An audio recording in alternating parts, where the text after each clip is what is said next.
زما خوږو وروڼو جنت دومره پراخه کور دی چې د هغې 8 دروازې دي او د یوې دروازې نه تر بلې دروازې پورې 80 کاله مزل دی. 80 کاله د یوې دروازې نه تر بلې دروازې پورې مزل دی.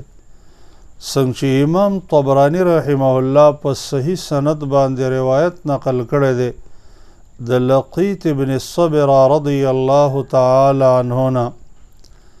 هغه فرمایي چې رسول الله صلی الله علیه وسلم فرمایلی دي ان للجنة 8 ابواب ما منهن بابان الا يسير الراكب بينهما 70 عاما. د جنت 2 دروازو تر مابین دومره مزل دی چې یو سړی په سورلۍ باندې سور شي او 80 کاله مزل به کوي. او د جنت پراخي ده، دومره پراخه کور الله پیدا کړی دی.